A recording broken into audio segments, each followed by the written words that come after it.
Cinema Club. Hello and welcome to another episode of Third World Cinema Club.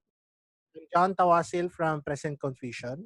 Hi, I'm Princess Kinok of Film Police Reviews. Hi, I am Jem of Jemelicula at Iba Pa. Hi, I'm Engelbert Rafferty of Film Police Review. Louis Baharom of Cinephilia.ph. Oh, of course, our very special guest. Hi, I'm Jay Altarejos from 2076 Collective. Good evening. Yeah, good evening to everyone, or morning, or whenever you're listening to this podcast. Ganun. Since we're releasing these episodes parang out of production order, ayan, yung dalawa nating bagong kasama, si Engelbert tsaka si Louie. Yan ang bagong members ng Third World Cinema Club. Yan, marami na kami. Nice. No. Magkasing dami na kami ng viewers. So, same number of viewers and members. Ganun. Congratulations. Pito na tayo plus 2. Ayan, pito na So anyway, ang mga topics of discussion natin today, firstly, yung 2076 Collective, in-invite natin si Direct J para pag-usapan yon. And after nun, syempre, current events.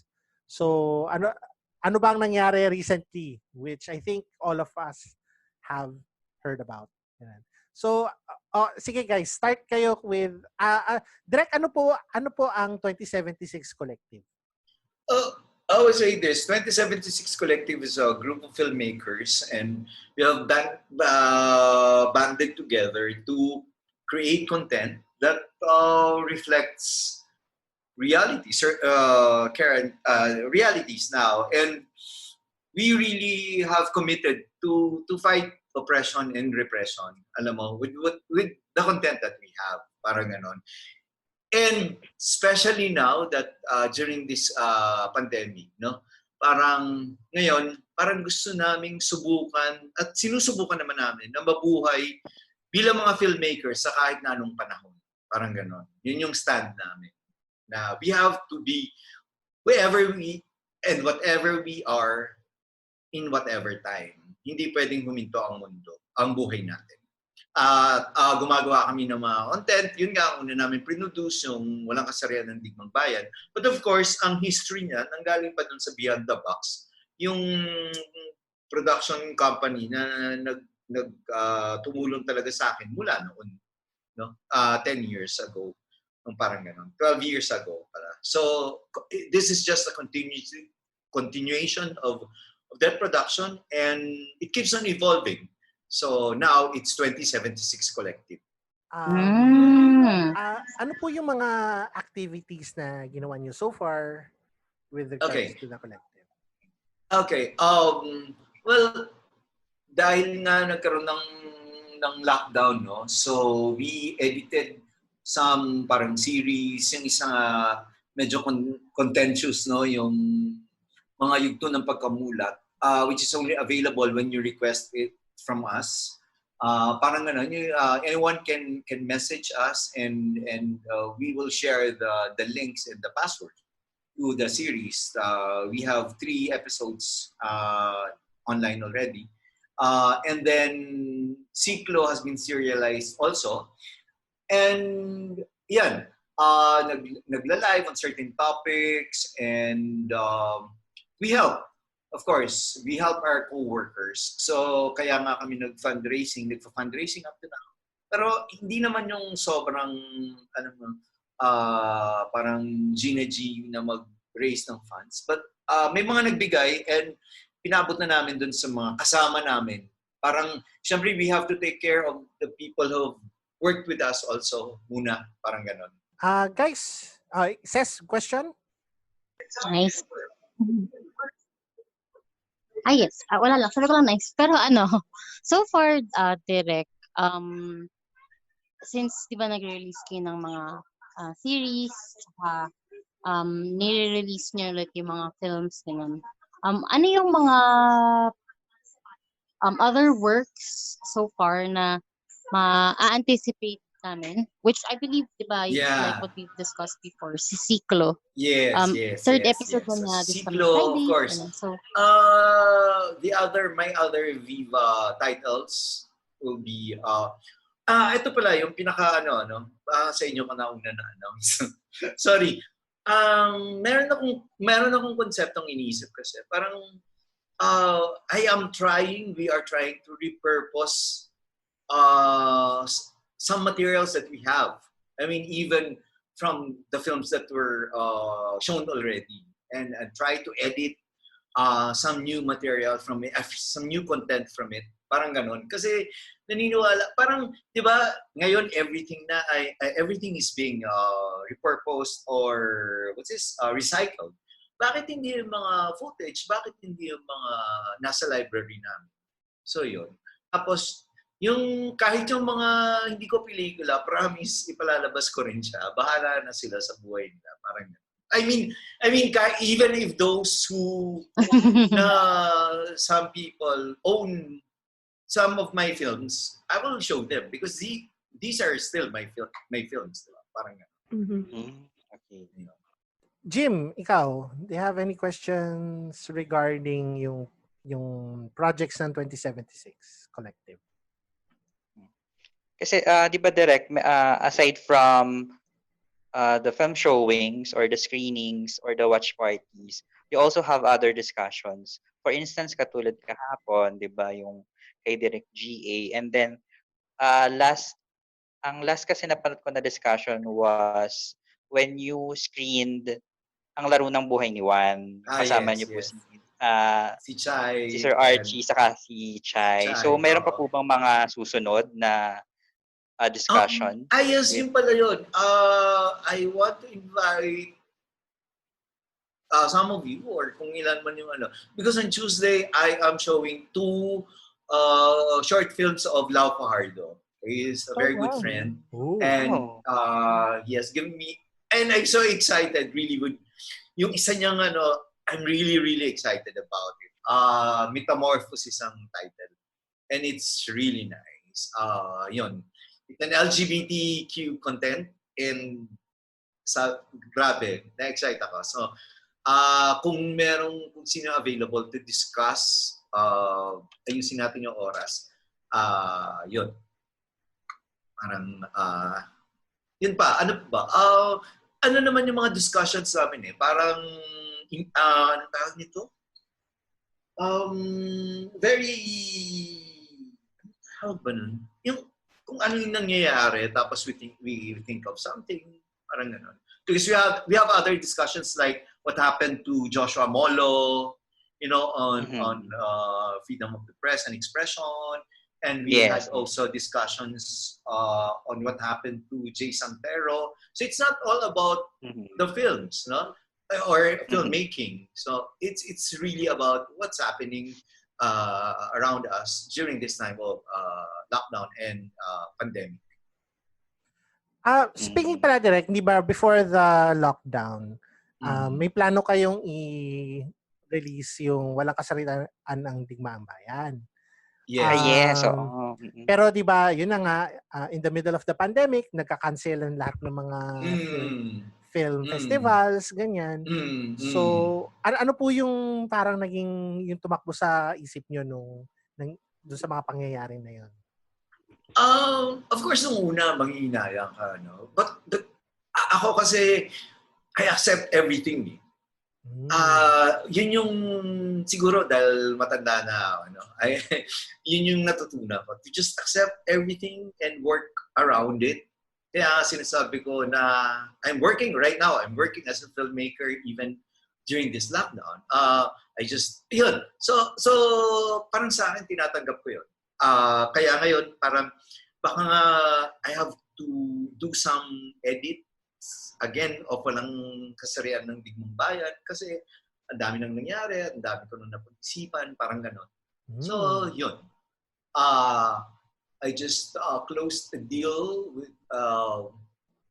a distributor sa Amerika para dun sa isa kong series. So, Wow. So, yun yung sinasabi ko na dapat nagtatrabaho pa rin tayo bilang kung sino tayo. Kahit na anong panahon. Yun. Kasi wala naman ako ibang training na ginawa buong buhay ko, kundi pelikula at telebisyon.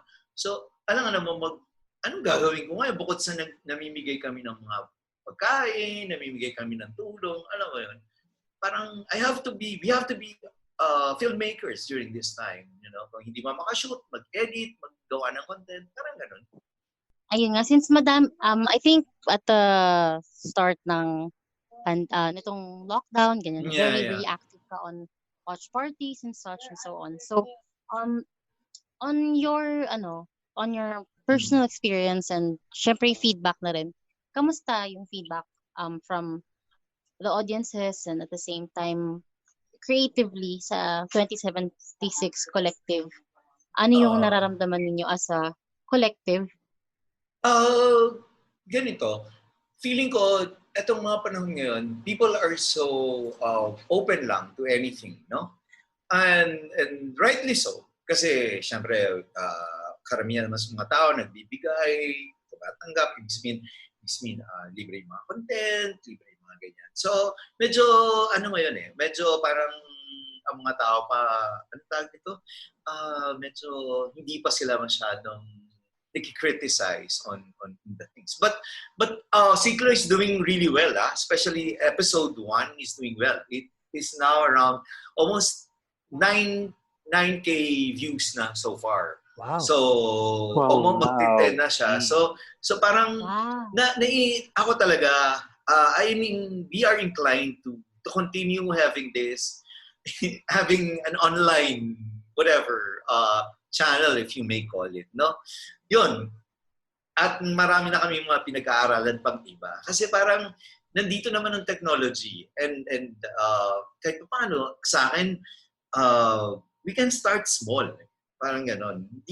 Hindi naman natin kailangan lagi yung malaki. Alam mo yun? Parang sa akin, what I realized is capitalism has made everything a competition. No? Parang when you're not big, when you don't make it big, you're a failure. Parang ganun yung, di ba, ganun yung ginawa ng kapitalismo sa atin eh. Kailangan sikat, kailangan magaling. Yung self-worth natin at yung galing natin nakadepende sa ng ibang approval ng ibang tao. Na tingin ko hindi naman eh. Parang dapat ikaw mismo bilang tao ang makaka-realize nun. So yun, tuloy-tuloy yung gagawin namin, whatever it is, kahit small lang siya. Kasi meron namang audience eh, kahit small. Tapos meron din naman kaming mga ginagawa talaga. Like for example, yung para sa Amerika na distributor namin. So alam mo yun, balance lang. May libre, may bayad, gano'n. Tama naman. Tsaka, tama, I agree on that. Yung sa capitalism. I think hindi natin ma-avoid yung nangyari sa ABS. Laganap siya and parang mapapaisip ka tuloy na kagaya ng isang conversation namin the other day sa mga comedy filmmakers na parang naisip nila bigla na hindi pala sila essential services. Sino? So, parang yung question mark kung essential services sila. Pero I guess naalala ko lang dun sa episode na yun na parang naisip nung umpisang linggo, parang naisip nila na hindi tayo part ng essential services. Pero tuloy-tuloy pa din naman sila. And ikaw, actually, yun nga. Kagaya ng conversation na isang gabi na parang tuloy-tuloy pa din na kwentista kayo. So, kailangan ituloy mo pa rin yung passion. Diba? Para sa akin, we can contribute. Hindi natin kailangan sobrang malaking contribution. Ewan ko, ang daming nagawa sa isipan ko nitong nitong lockdown, itong pandemic, reassessing things, life, even films, parang gano'n. Bumabalik lang din ako dun sa conversation natin with yung kila Bradley na kasi inargue din nila yung point na yan, whether yung mga artists or yung gumagawa ng art kagaya natin is essential or not. While hindi naman natin kailangan ng pelikula para mabuhay, may feeling na parang importante din siya sa kaluluwa natin. Kumbaga, naniniwala kayo na. Kasi, ano ba ang isa sa nag-sustain sa atin sa quarantine period na to, kundi ang panonood ng entertainment. Yeah, exactly. Yun. Netflix, di ba? Kung ano nung streaming services. At saka yung pagiging essential ng isang bagay, nakadepende rin naman yun sa mga tao. I mean, baka sa ibang tao hindi siya essential, sa ibang tao essential siya. Alam mo yun? So, dapat tanggapin natin yung plurality ng idea of what is essential and not essential. In the same way na who is important and who is not important during this time. Because all of us are important. I mean, wala namang hindi importante sa panahon ngayon. Ako yun yung gusto ko i-reiterate. Lahat tayo importante. Lahat ng ginagawa natin importante. Tama. Naniniwala ako dyan. Ang ganda. Ayun. Any more questions bago tayo, mag-move sa next portion ng ating Ayun, one last question na. May kasi nagbabrowse ako dun sa 2076 Collective nung mga nakaraang araw. Tapos, merong isang part doon na hindi ko makakalimutan. Until now, it's still engraved in my head. Naalala ko na nakasuot doon. Yung mandate down ng 2076 Collective Yung pala, no? The uninformed and mobilize the sentient towards a more progressive society. Ayun, yun.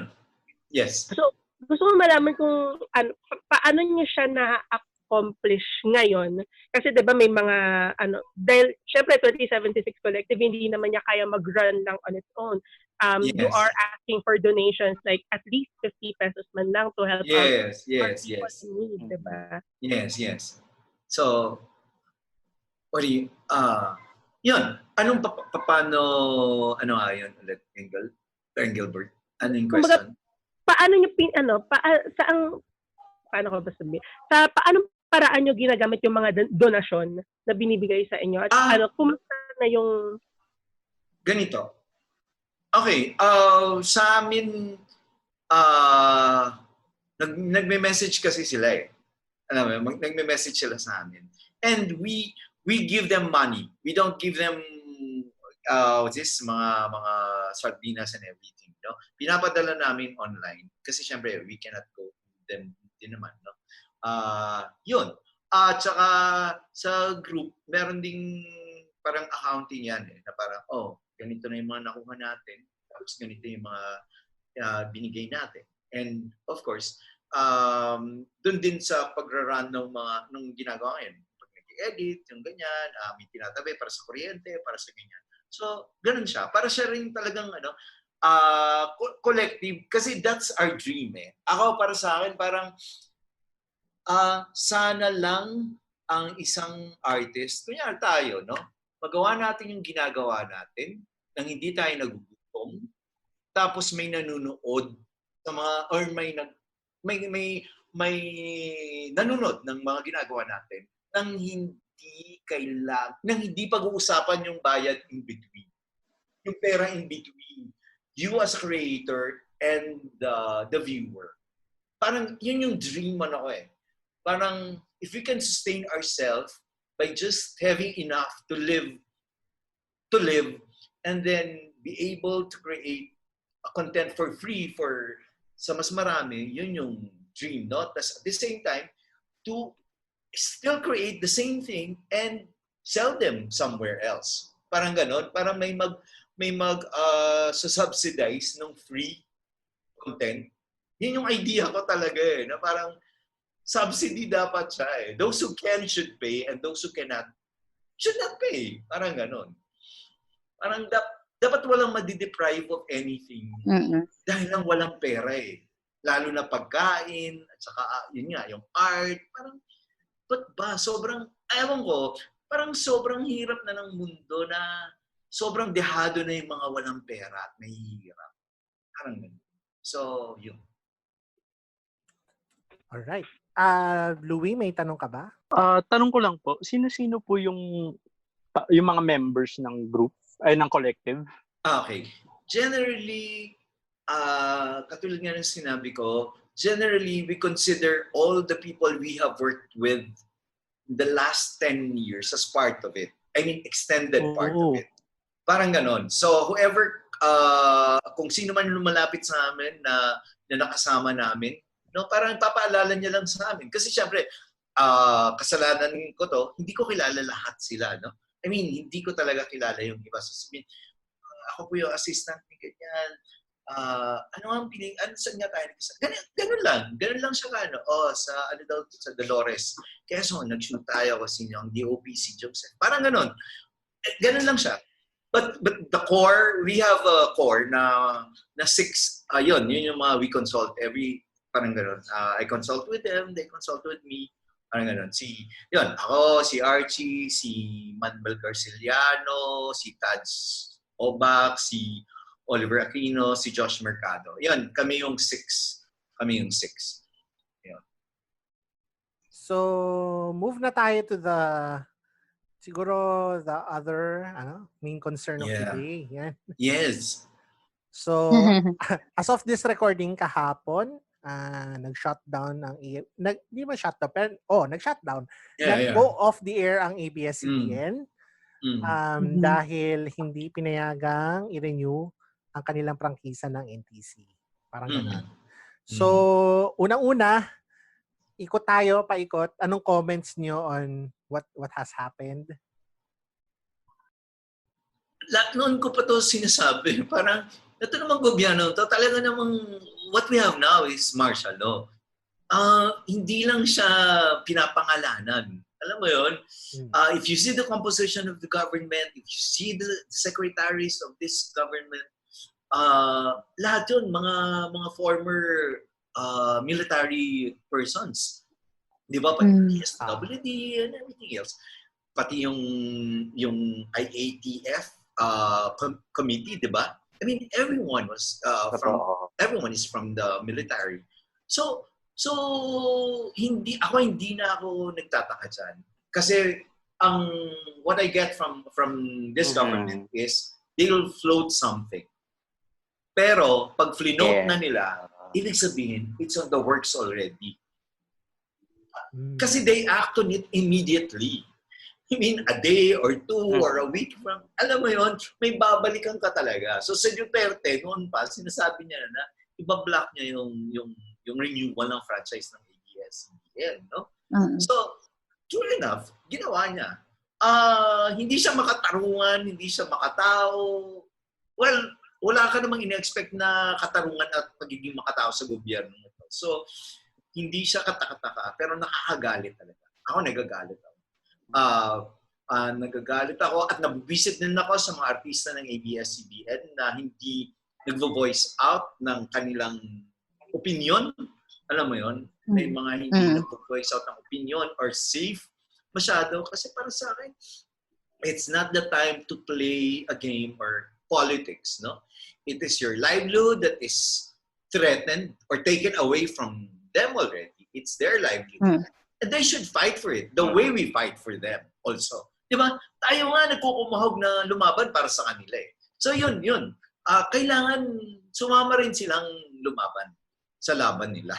Laban nila yan eh. Pero laban natin to kasi freedom of the press na yung inaatake eh. So sa ating lahat ito. So masasabi mo ba, Direk, na kailangan na natin ng revolusyon? Total, ang bayan naman ay nababalot na ng kadiliman dahil sa nangyari kahapon na bigla na lang pinashutdown yung sa pinakamalaking broadcasting company sa Pilipinas. And number 2, hindi natin alam kung ano pa yung mga posibleng mangyari in the future because of what the government will be doing. Exactly. I mean, dapat lagi nasa option natin yun. Yung mag-protest at kung revolution man ang kailangan, then dapat nasa option natin yun bilang mga mamamayan.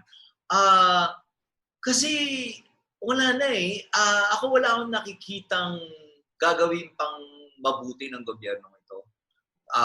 At tingin ko sisiguraduhin nilang hindi sila aalis sa pwesto, no? They will do everything. So we should act on it. Yan nga, dapat maningil tayo at hindi tayo maningil sa 2022, kundi maningil tayo pagkatapos nitong pandemya na to, kung ang katawan natin at ang ating kaisipan ay malusog na pareho. I mean, di ba? Kasi, syempre, may pandemic eh. Mahirap din naman talagang ilagay ang ating mga sarili sa labas at maging vulnerable tayong lahat. Yun. Tama. Oo naman. Grabe. Princess, ikaw, anong thoughts mo on the situation?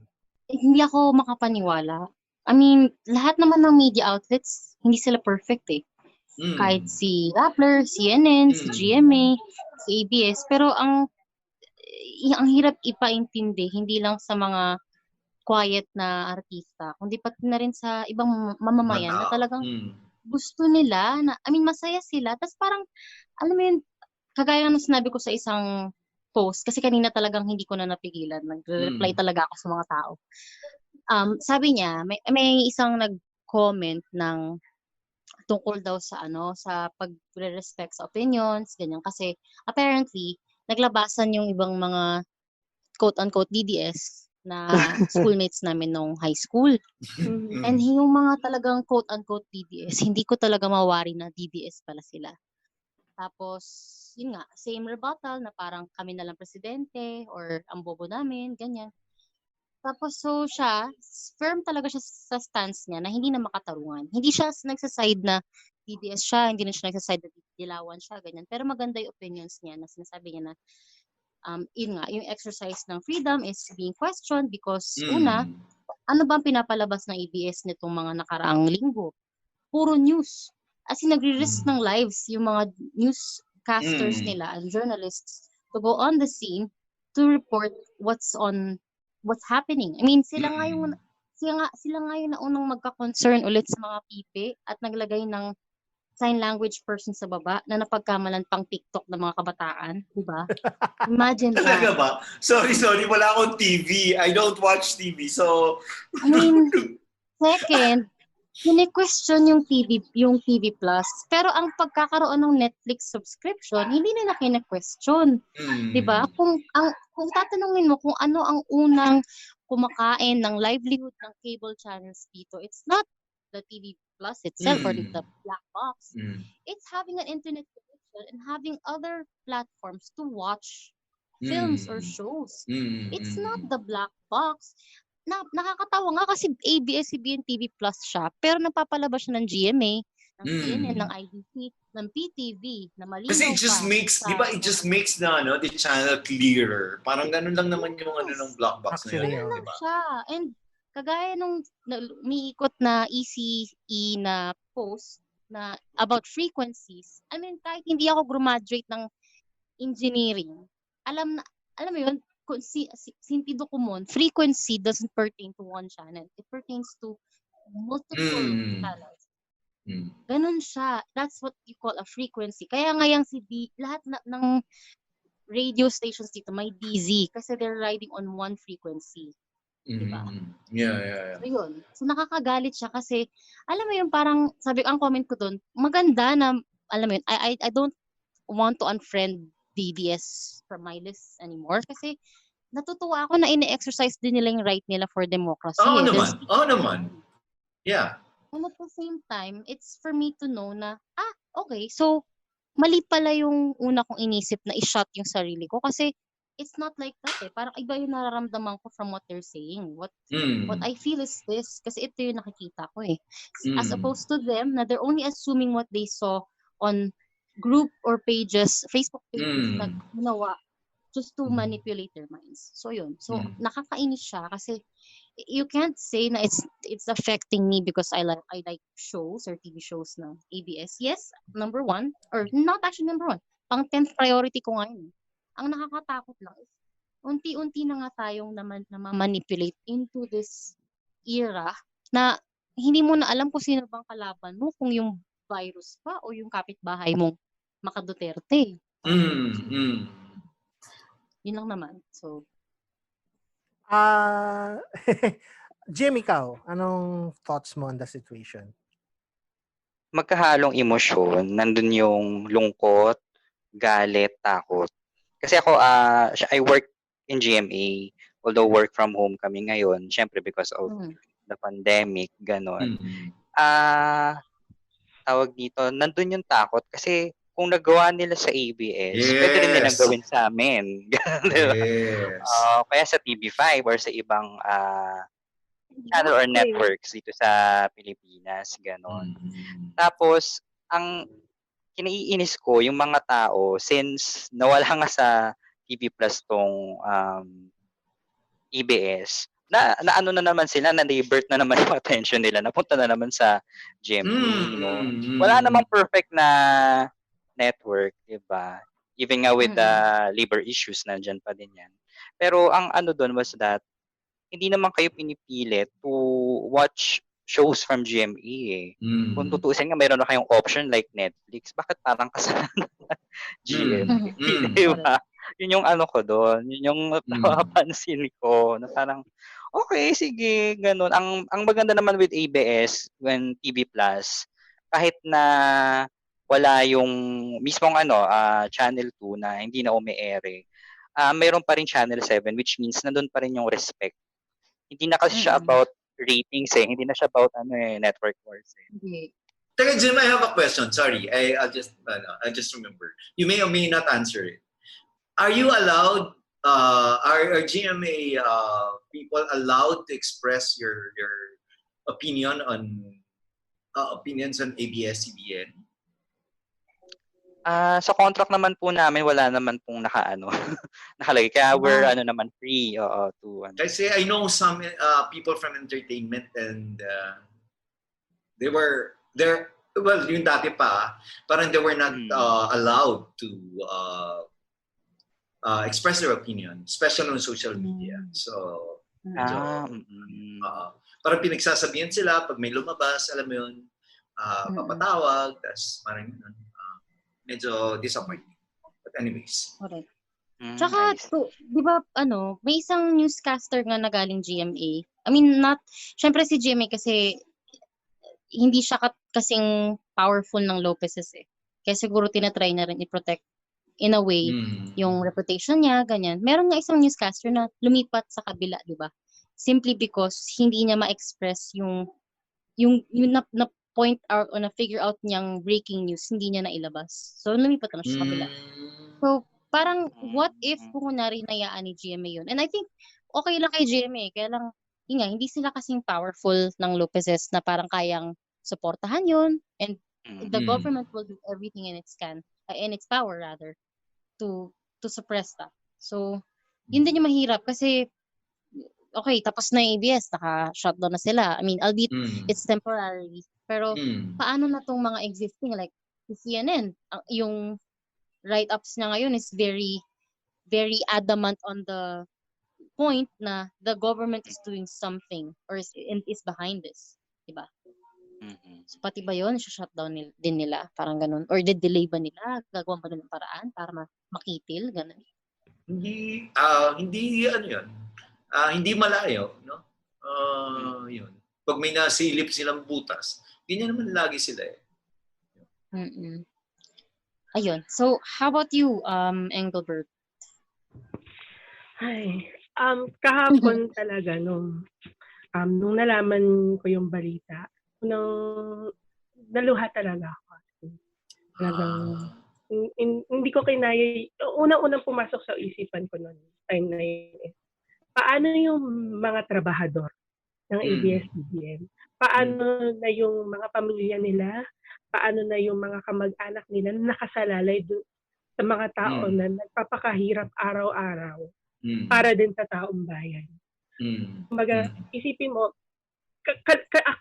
kakibat ng pagkawala ng trabaho nila ay pag-usbong ng takot sa isipan nila. Sa kung ano man ang mangyayari sa kanila sa hinaharap. And for me, yun yung talagang nakapagpaiyak sa akin. More than dun sa pagka-dilim, yung pag-fade to black nung screen after ipalabas yung mga closing parts ng ABS. Nakakagalit. After nun, hindi ako makatulog, hindi ako mapakali. Tapos may kita mo pa sa Facebook na ang dami-daming tao, may mga office mates ako, and I'm so disappointed with them because they are so apathetic. Wala silang pakialam sa ako ano yung nangyayari sa ABS-CBN. Pinagtatawanan lang nila. Tapos yung iba naman, sinasabi nila na dapat lang daw nangyari yun sa ABS-CBN because the law is the law. Kung magiging factual tayo or if you're going to be factual, ABS-CBN has followed everything that it has mandated. Lahat yun sunod niya. They complied with mandates given by the Congress. they complied with NTC. Lahat yun sinunod nila. Ang isang bagay lang na kumbaga parang everything intersects into this one reason kung bakit talaga nawala ang ABS-CBN is because may isang tao na merong propaganda against the company. And imagine that for that propaganda to rise and to have a powerful company be shut down. It's not just fascism at play. It's also textbook capitalism. Kumbaga, bakit ang ABS-CBN na tumutulong sa mga taong bayan at tumutulong sa lahat ng tao dito sa Pilipinas at hindi lang sa Pilipinas, pati sa buong mundo, sila yung papasara, tapos bukas yung pogo. Parang it's contradictory. But then again, the government has been contradictory. Yes. Diba? So, para sa akin, nakakagalit kasi every time na sinasabi ng lahat ng tao, punong-puno na yung timeline ko at nakakapagod mag-unfriend. Sorry. Na the law is the law. Kung babasahin mo, and if you're going to do enough research, you'll realize na sinusunod ng ABS-CBN ng batas. Yung co-warrant to na sinubmit ni Solicitor General Calida, na depensahan yun ng ABS-CBN, number one. Yung sa franchise renewal, kasi sinasabi nila, bakit hindi nagpa-renew na maaga? Since 2014, nagpa-file na ng, imagine, during the Pinoy administration, dun pa lang nagpa-file na ang ABS-CBN ng franchise renewal. But the Congress decided not to act on it immediately. They kept on postponing it and leaving it on status until this very day. Wherein, ang dami na nawalang trabaho. If you're going to ask, ano na talaga ng gobyerno to? There's no other reason kung bakit hindi siya nangyari. The Congress, the legislative branch is at fault. The NTC at fault because they said in public that they will be granting a provisional authority to make sure that ABS-CBN will still be up and running until Congress gets to decide on the franchise. But they did not do it. They filed a cease and desist order. Or sabi nga ng mga nakita ko sa Facebook, hindi siya cease and desist. Cease and desist. So, nakakainis na hindi mo may paliwanag kung saan mo ibabalang yung galit mo. Lahat na ng post, lahat na ng taong, kahit yung mga kaibigan ko at yung mga kapamilya ko na akala ko mapagkakatiwalaan ko at akala ko parehas sa political beliefs and inclinations ko. I try to explain things to them, pero kapag hindi talaga handang makinig ang tao at hindi sila handang buksan ng kanilang paningin, walang pagbabagong mangyayari. Yun na lang. Louie, ikaw naman, anong thoughts mo on the whole thing? Ako naman kahapon kasi parang ordinary day lang, tapos yun nga, mainit. Tapos bigla ako makikita na i-shutdown yung ABS. So nanonood ako ng balita. Nung habang nagsasalta ng final words sila, from what I can remember, Ted Filon yata, tapos Noli De Castro. Naririnig ko nagbe-break yung mga boses nila. Tapos yun yung ikinalungkot ko. Kasi una ko naisip, ang dami kong batchmates. Kasi Com-Arts graduate po ako ng Letran. Okay. Ang dami kong professor na naging mentor na rin. Tapos si Laurenti Jogi naging parang head ng program namin. Naisip ko yung mga karamihan ng Letranite alumni na nagtatrabaho sa Letran, mawawalan sila ng trabaho. Ang iniisip ko lang kasi ngayon, parang wala ng empathy itong generation natin, itong mundo natin ngayon. Tapos dadagdagan pa ng toxicity ng social media na parang gusto mo na lang i-shout out lahat. Kaya, ayun, ngayon basta sobrang dismayed ako, hindi ko ma-express properly yung nararamdaman ko po. So I guess ako na lang, no? Oo, ikaw naman. Basically, nasabi niyo naman yung karamihan ng gusto kong sabihin. Ako nagagalit talaga ako. Pero sa akin, okay lang yun. Kailangan natin magalit ngayon eh. I-maintain nyo yung galit nyo. Kasi last time, nung nakita niyo yung kababalaghan na nangyari kay Pimentel, yung ginawa nila sa Kongreso na kung ano nang nangyari, nagkahawa-hawaan sila doon. Sobrang nagalit din ng tao noon, pero ano nangyari? Nawala lang. Hindi tayo makalabas eh, hindi tayo makaprotesta. Sige lang, kimkimin niyo yung galit na yan. Tapos tingnan natin kung ano pwede natin gawin. Additionally, sa perspective ko bilang healthcare worker, ang pinaka-importante nating kalaban ngayon ay hindi ABS-CBN, kundi COVID-19.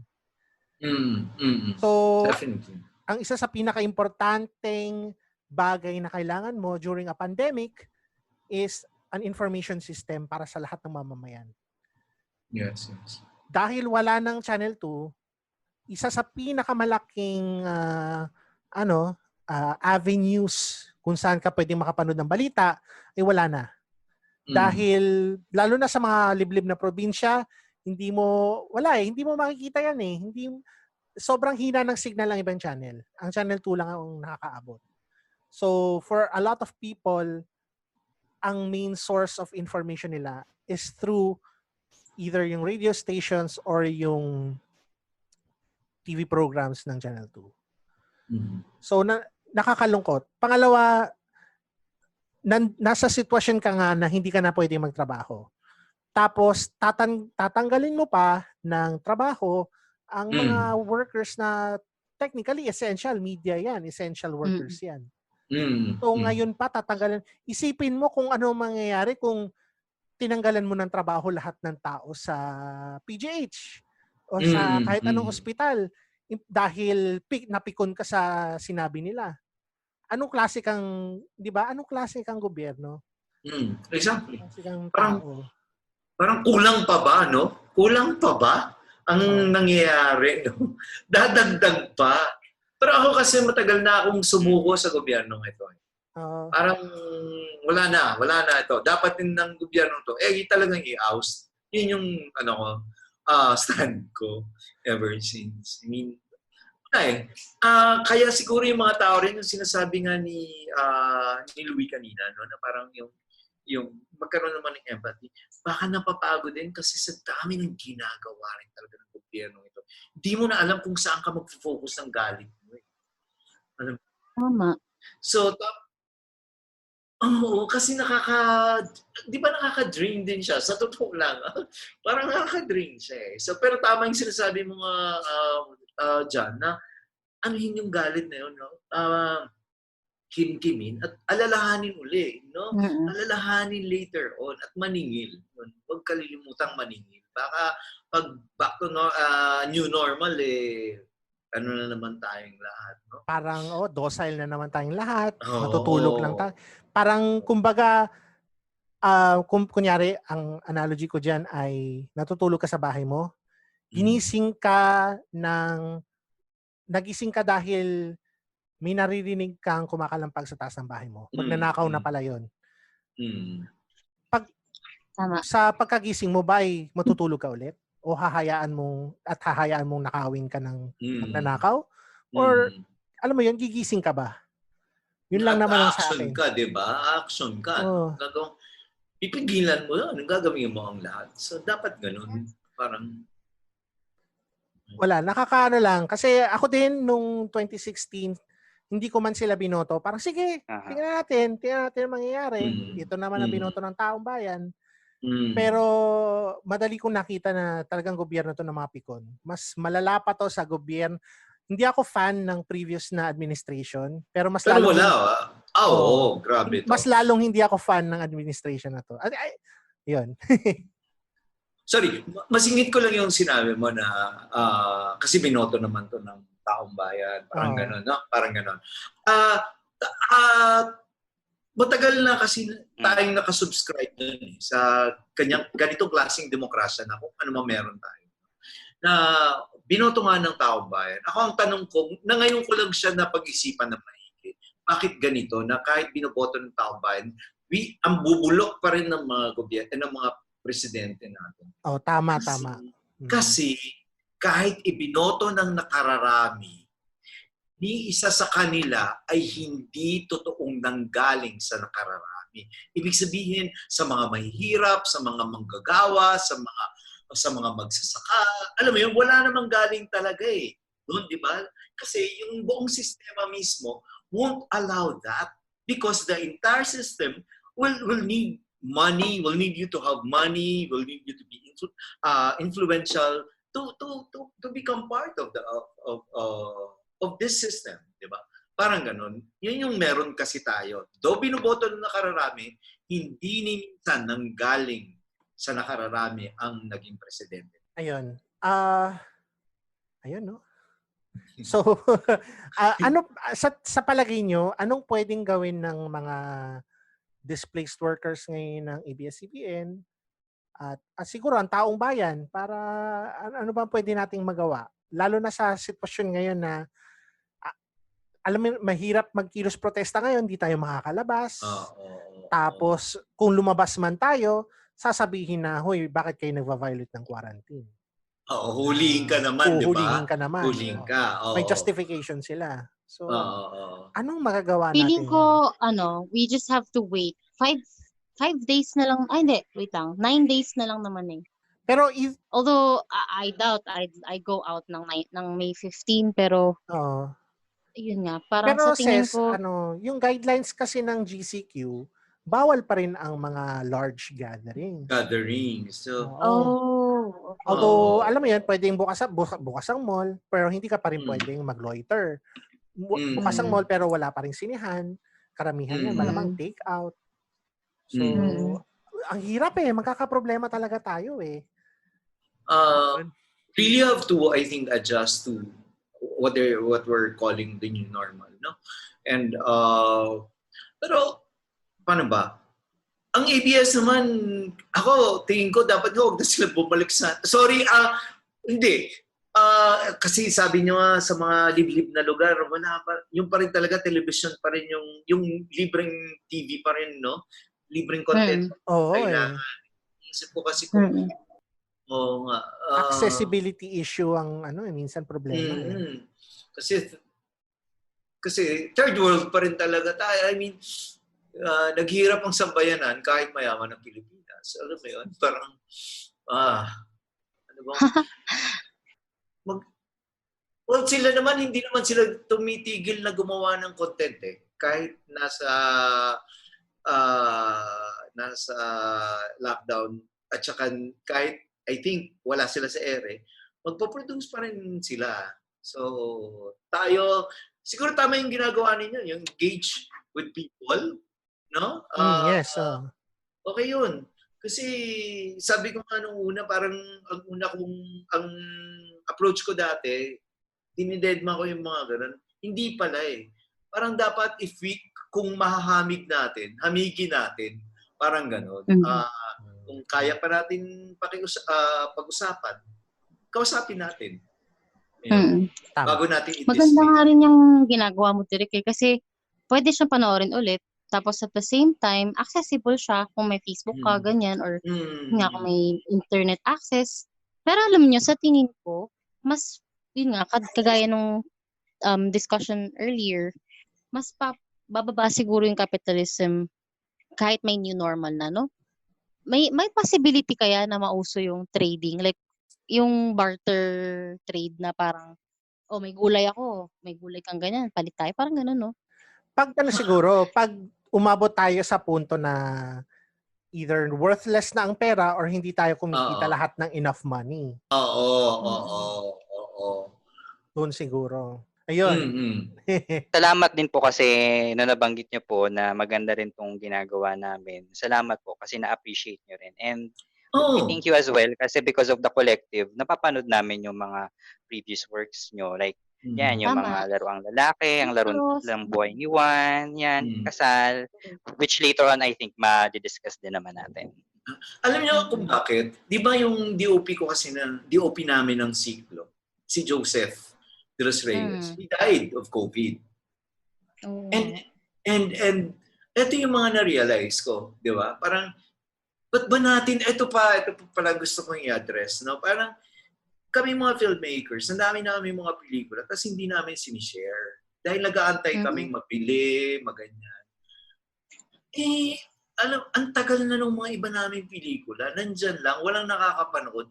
Ba't hindi na lang natin ito ipanood ng libre? Alam mo yun? Yun lang, yun lang yung sa akin.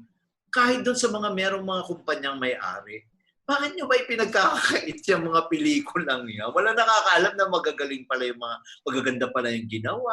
Alam mo yun? Parang, lalo na sa panahon ngayon. Yun.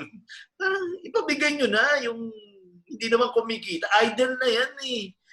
Kumbaga, yun. Nagkaka-chance tuloy ako manood, di ba?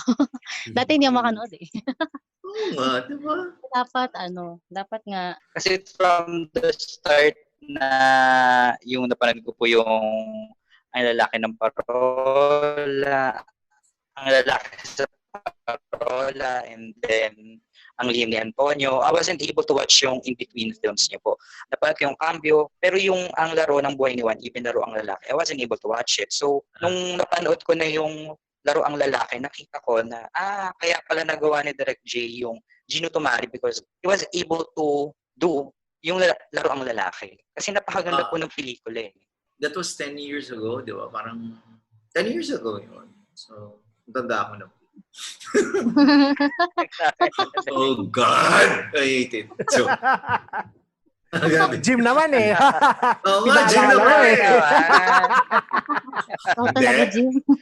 Joke lang. Pero thank you for watching those films, the earlier ones. And yeah, I'm really thankful to those films. Sa totoo lang. Parang, at saka, the films, the gay films have prepared me for Digmang Bayan.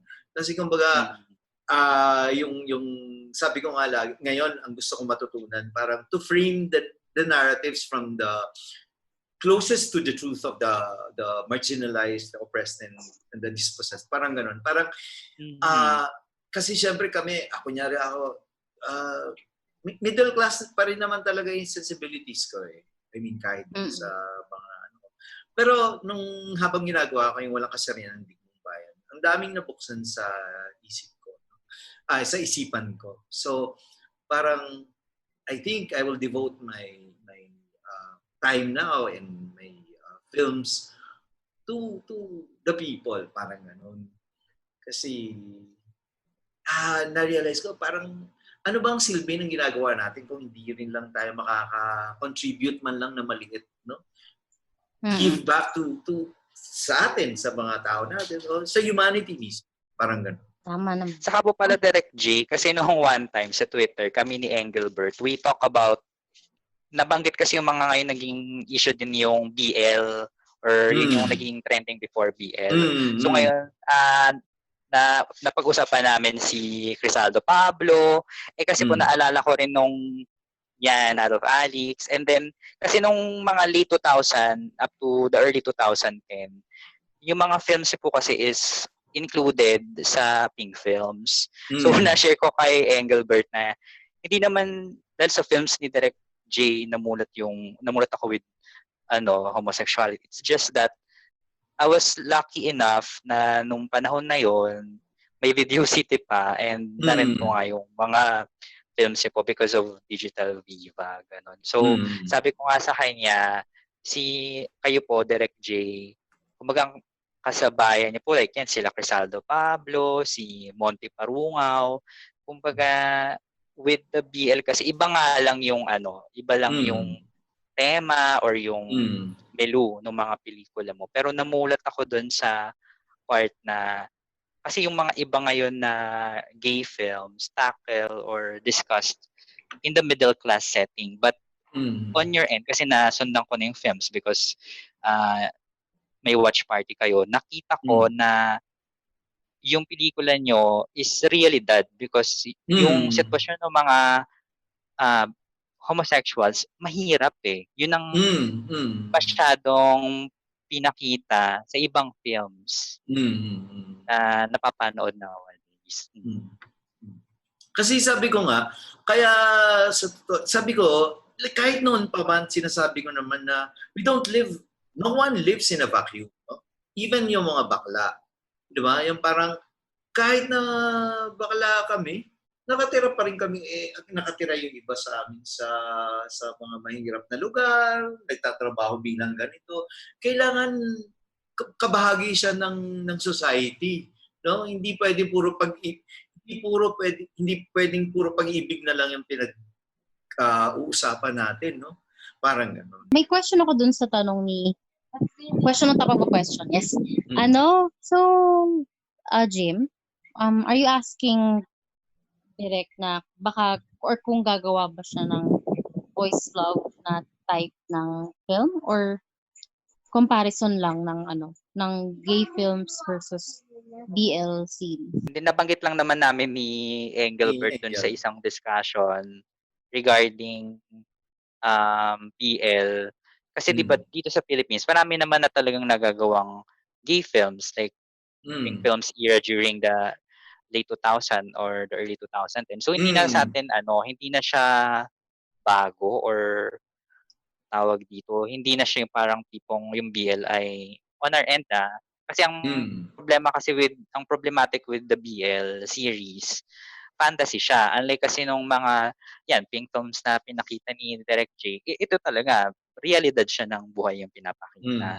Ganon. Pero ikaw Direct, may chance ba na makagawa ka ng parang BL? Kasi hindi naman siguro lahat ng love stories ay fantasy. Di ba may mga love stories? Gagaya na films mo na. Totoo. Alam mo kung ano yung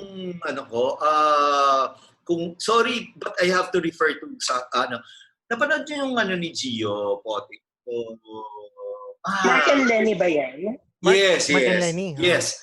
Parang ganun yung gusto kong gawin. Sinabi ko yan sa kanya kanina lang. Parang sabi ko, can we talk? Because I want to gusto kong gumawa ng love story ulit na gay. No? Pero syempre, ganong klase. Tuwa-tuwa ako nung pinanonood ko yun kinikilig ako. Parang ganon. Parang gusto ko talaga ma-capture yung batang pag-ibig. No? Siyempre, i-address natin din yung mga ibang concerns tungkol dyan sa BL. Nababasa ko rin naman yan, yung mga concerns niya, portrayal of women, and yan nga, fantasy. And we'll see how we can like go through it na-address yung mga concerns. And at the same time, come up with something na entertaining at nakakakilig siguro, parang at makatotohanan pa rin. Yes, and I have plans of doing something like that. Ngayon, Direct, since na-mention din yung Mark and Lenny, pumasok din sa isip ko is, kasi naalala ko, one of the best films siguro na napanood ko from all of the stuff that you've made, from Tales of the Lost Boy, PTO, Gino Tomari, yung talagang pinaka-nabilik ako, I believe na until now, it still sticks with me after watching it. I think, like, I don't know, 2 years ago. Yung ang lihim ni Antonio. Tapos na-rewatch ko siya because of 2076 Collective, of course.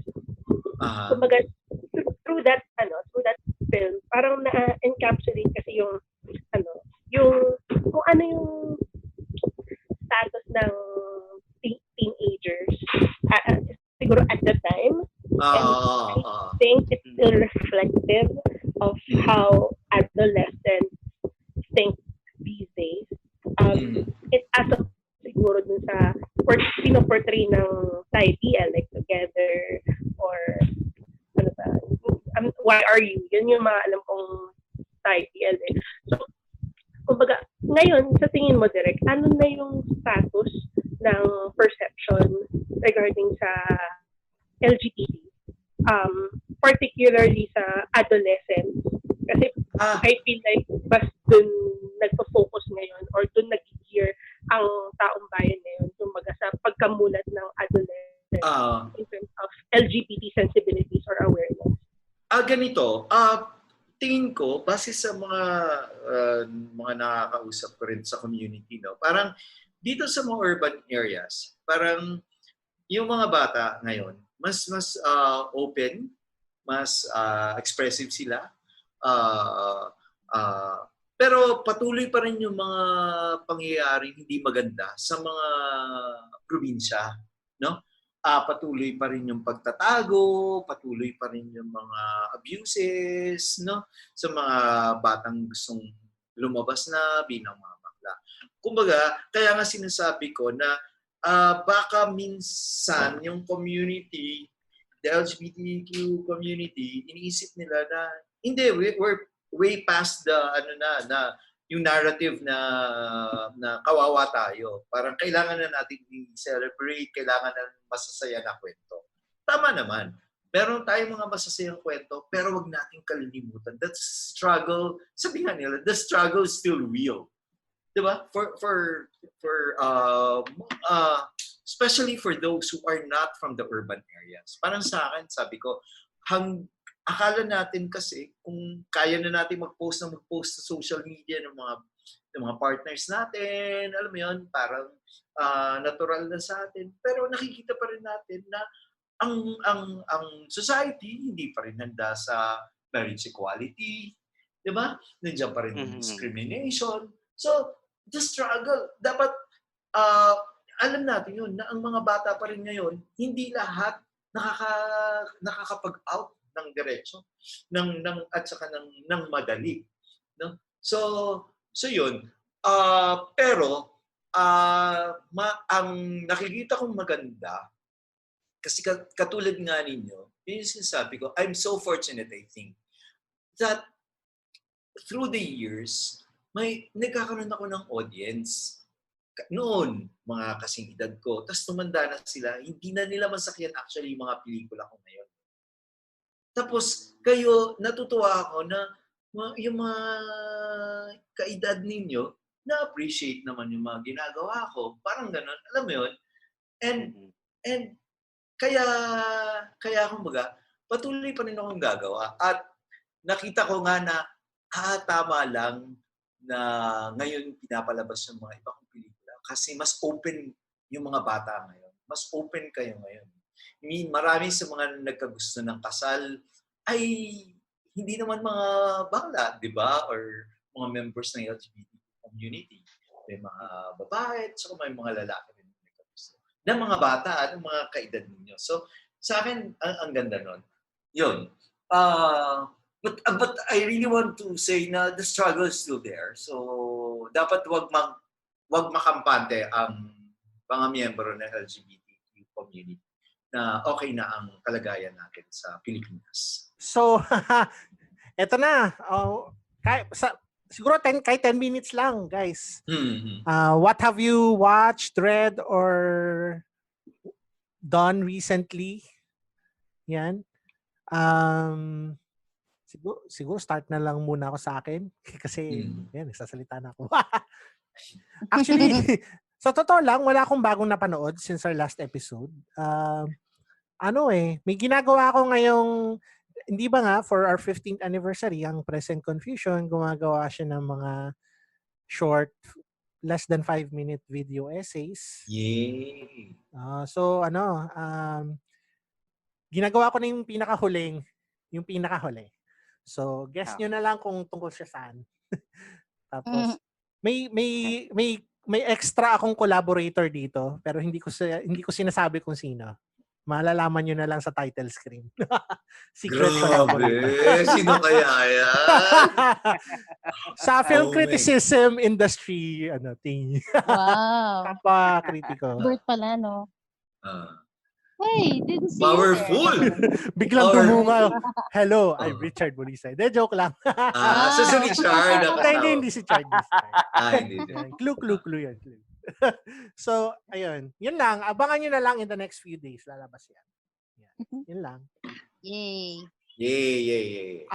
Princess, ikaw, what have you done recently? Wala akong napanood. Actually, kahapon, inaabangan ko yung isang Korean K-drama sa sa novela channel kasi nga nag-ano siya. Yung W. Kasi nawala. Tsaka alam nyo ba, magkaka-Shin Godzilla sana sa May 17. Kaso wala na pag-asa. So, last Sayang. thing that I did na lang is, ayun, imbes na mag-reply ako sa mga tinanungan ko ng, okay, what did they violate? Ganon. Yun yung rebuttal ko. Ano binayolate nila? Imbes na mag-reply, nagluto na lang ako ng Pinoy version ng samgyupsal. So, may liempo, tapos nag-iihaw ako habang kumakain sila, ganon. Tapos gumawa ko sarili sushi. Wow. Yun. O, di ba? Maiba lang. Kasi wala akong napanood eh. So, and napanood ko pala kahapon. Kahapon ba yung direct? Or Monday? Si Sensor Dreams. Kahapon. Kahapon. Kahapon. Ayun. Wow. Ayun. So, yun.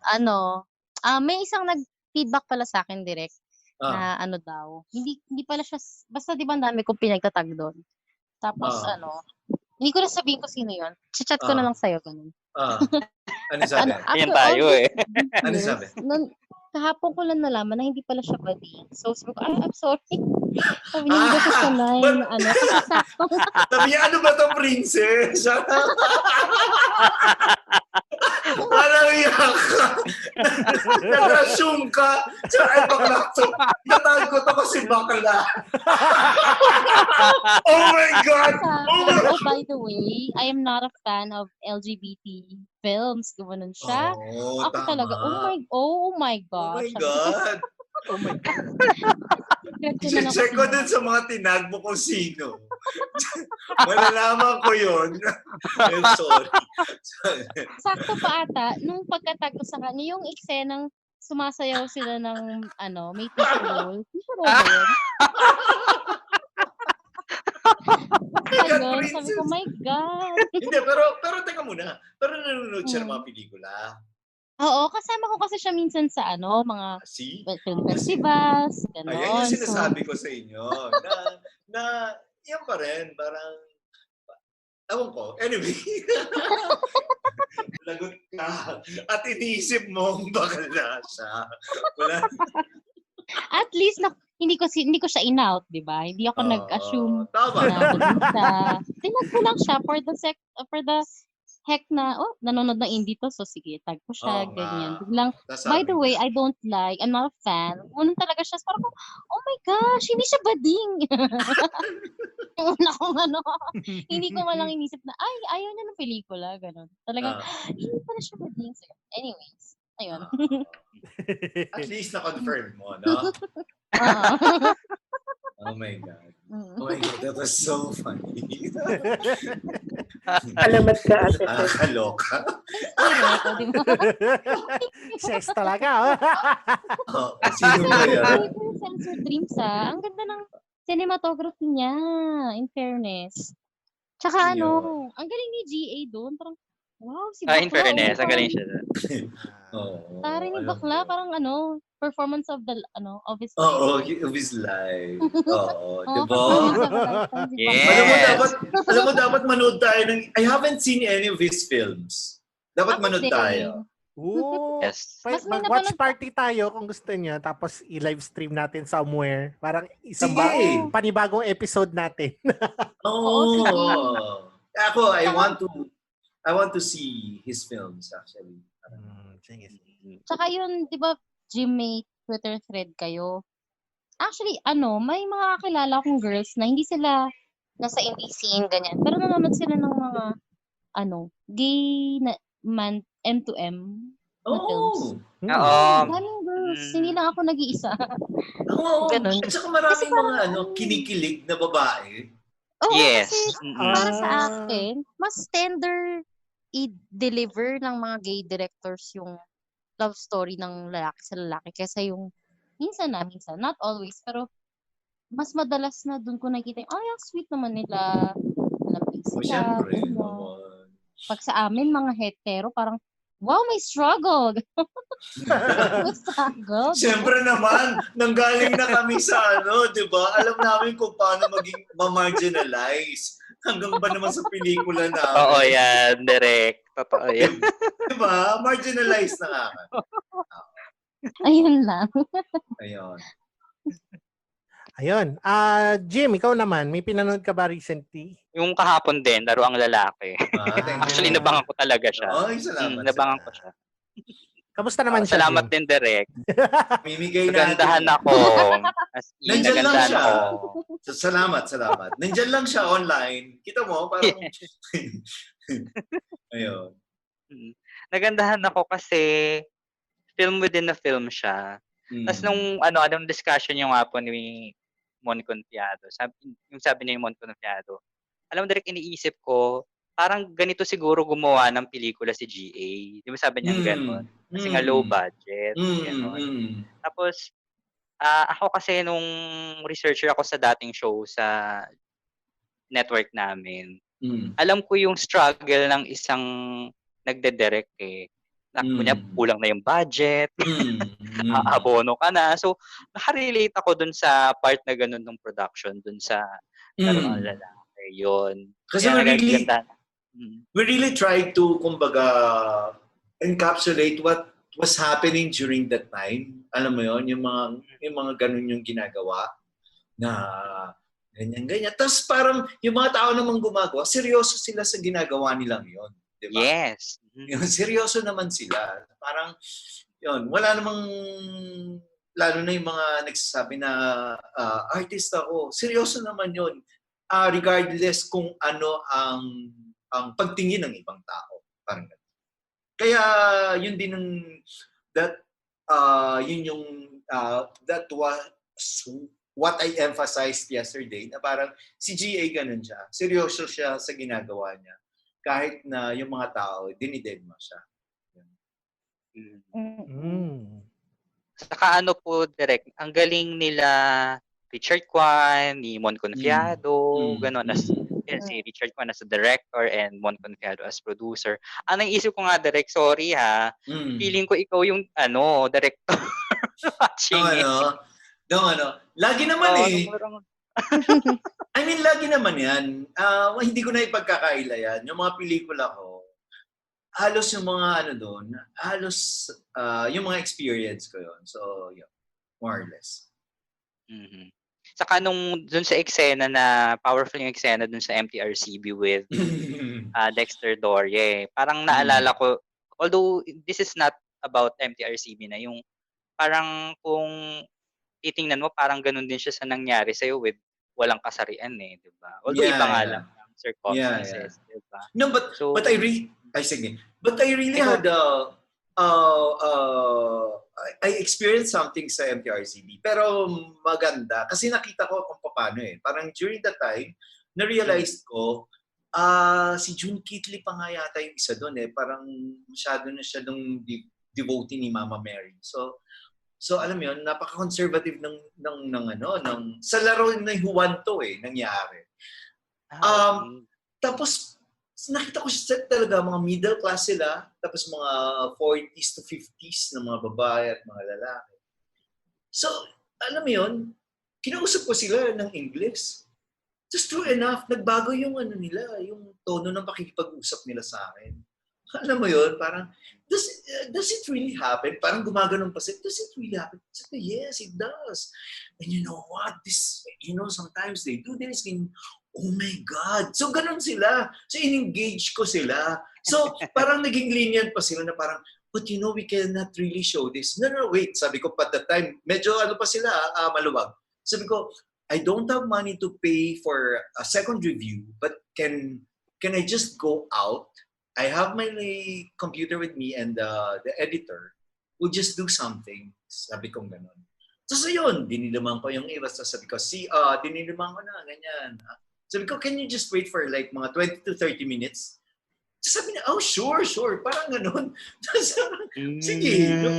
Alam mo yun? Kasi nakita ko, ako talaga sa MTRCB, rin ako dyan eh. Hands off ako dyan. Meaning, hindi ko sila dedebatehin. You know why? Yung mga inilagay dyan, may may value system na, sorry, napunta na tayo na. Mabilis lang to. May value system na naman sila eh. May value system na sila. Hindi yan mababago ng isang upuan at ang speech mo about art or about film or about freedom of expression in one sitting. Hindi yan mababago. Kasi, mindset at saka value system yan kinakarap mo eh. Yan sa mga taga-MTRCB. Sa akin, kung gusto mo ipalabas ka sa sinihan, idadaan ka talaga dyan. Ngayon, gagawin mo yung gusto mo, tapos pakikinggan mo kung ano yung sinasabi nila, then you work your way around it. Parang gano'n. Hindi ko sila, katulad din niya ng mga DDS, na kung hindi ako makipagdebate ng todo sa kanila pag alam kong sarado na yung utak nila. Sayang lang yung oras. Parang gano'n. Anyways, ayun yung ginawa ko dati sa MTRC. Okay. Saka po, Direk, ang maganda dun sa Laruang Lalaki, kasi di ba yung character, si Ida Yaneza po ba yun? Yung yes. matandang babae. Ang ganda nung niya, nung character niya. Kasi parang yung sa eksena sa Pretty Woman ni Julia Roberts na sa opening ng film, yung may nagsasabi ng this is Hollywood. What's your story? Ganun yung nangyari with Ida Yaneza. Kasi siya naman, yung character niya, parang she reminisced yung the old glory days ng Philippine cinema. Kaya sinabi niya na, uy, huwag kang malilate sa shooting na magagalit si Bernal. Ganon. Tapos maraming tao sa Magnatech. Kaya ang ganda. Nakakala ko dun sa film. Tapos nakita mo ba yung Magnatech? Luma na yun? Wala ng tao, di ba? Did you recognize the Magnatech? Na wala, na siya eh. Wala na siyang tao. Wala, sarado na yung building. Parang yun. Yes. Thank you for getting that. Thank you for appreciating that. Yes po. Okay. Welcome. Rafi, ikaw naman, ano ba napanood mo recently? Actually, yun din, ang lalaki. Yun yung lahat na napahapon bago, nangyari ang lahat na nangyari. Sobrang na-amaze ako dun sa pelikula. I wouldn't say it's meta, pero parang ang ganda ng pagkaka-show nung politics, nung body politics, tsaka nung yung societal politics between sa director, which is si Wilfredo, tsaka yung mga actors, and pati din dun sa MTRCB. So, parang it's in a way, although I don't think it's a direct assault, I think that's a harsh term, pero parang in a way, parang it satirizes nga din yung censor board, yung MTRCB. Pero ang ganda ng pagkaka-show nun, hindi siya on the nose. Kumbaga parang we're just given a glimpse of what's happening and how to make, parang insider yon exactly. It's an insider on how to make a pink film, a gay film. We're given a clear picture, like a clear vision of how these actors are at play, how the director is at play, and how the censor board is at play. That's what gives it a distinct characteristic that will hook you from start to finish. Yun. Tsaka, one thing din na napanood ko kahapon na I also wanna highlight, kasi iyak talaga ako, naiyak. Ang dami kong iyak kahapon. It's on Netflix, and coincidentally, it's also a gay film. It's called A Secret Love. It's about two lesbian women who has a history with each other. They're a couple, and kumbaga, it showed there how they revolutionized their love. Kumbaga, kung paano nila pinakita yung pagmamahalan nila sa isa't isa, how they were able to conquer all boundaries, all borders, all obstacles, that they can show the whole world how they love each other. And that they would, sabi nga isang character doon, sabi nung isang babae doon, she would do everything that she has done all over again, just to prove that unconditional love that she has for her partner. And to me, syempre, masyado akong emotional. Iyak lang talaga ako, naiyak ako, pinapanood ko siya. It was very heartwarming. So, ayun. So, tatlong beses ata akong umiyak ng buong araw na yun. And yung una is yung Secret Love, and then yung pangalawa, yung pinag-usapan natin kanina. Okay. So, last but not least, Louie, anong napanood mo recently? Napanood ko recently kahapon, yung No ni Pablo Larraín, tsaka yung El Club. Between the two, mas nasatisfy ako sa El Club kasi sobrang, di ko yung na-expect yun from Pablo Larraín. Though nakita ko naman na may glimpses of his filmmaking na nandun, na nasa previous film niya na Postmortem. Kasi sobrang clinical talaga. Tapos, sobrang intense, sobrang contained. Mararamdaman mo yung seclusion dun sa confines ng pelikula. I honestly put it, pinanood ko siya, I think at 4 a.m. tapos ako 5:30. So, di na ako makapinas. So, siguro pag-usapan na lang no rin. Kamusta Kung yung no? okay lang po ba? Sige, no na lang. Ano, kamusta yung no Yung no, sa'yo? yung no, ano siya, medyo, I would say plain. Parang westernized yung filmmaking niya. Parang medyo standard. Straightforward din. Yung message niya is simple na advertising can be powerful in political marketing. Pero kasi ang na-detach ako dito sa pelikulang to kasi parang walang emosyon. Yung mga characters, they're supposed to be compelling, di ba? Pero dito wala eh. Nakafocus ka lang dun sa main message na kino-convey ng pelikula. Though may mga powerful moments, it didn't really resonate with me as much as his other films. Yun lang naman. In terms of the craft siguro tsaka dun sa pagkagawa, would you say it's like parang your usual Oscar Beatty film na may parang standardized way of making, parang ano yung plot? Siguro may konting ganun. Napansin ko yan. Parang westernized talaga. Ang napansin ko parang siguro siya yung pinagbasihan ng Our Band is Crisis, starring Sandra Bullock. By westernized filmmaking, you mean parang Hollywood filmmaking? Ganun? Yeah, parang ganun. Okay. Yung iba niyang films yung previous films niya is medyo unconventional. Iba yung usual Lorraine is, have you seen Jackie? Yeah, oo. So, in terms of stylistic differences, magkaiba siya dun sa film na yun. Kasi yun, biographical film yun eh. Pero parang nandun pa rin yung style ni, kumbaga, nandun pa ng konting style ni Lorraine kumpara sa No. Tsaka maganda yung drama ng Jackie. So, No, parang wala eh. Puro facts lang pinapresent. Ganun. This is what happened. Yan. Okay, sige. Yeah, ganun lang. So, you would say it's a very straightforward narrative. Very linear lang yung pagkakataon. Steady lang siya. Never ako na-accelerate. Parang ganun. Ayan. So, alright. So, that ends our episode for today. Yan. Thank you, Direct J. Yan. Salamat din. Thank you po.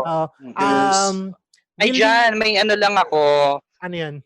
Pwede bang i-plug ni Direct J yung sa 2076? Like, absolutely. For donation or, yeah. Yes. Please. Yes. So, may may mga free content kami na please check out www.2076collective.com KOLEKTIB. So, collective.com. Meron kaming mga pasine pag Tuesday night. So, these are films from me and other filmmakers, shorts and features. And then Wednesday, nandyan lang online yung series na inspired ng Walang Kasarian ng Digmang Bayan at saka Kasal. So pinag-merge ko siya, Kasal at saka yung Walang Kasarian ng Digmang Bayan na kwento. And then Thursdays may live lang discussion on films among other things.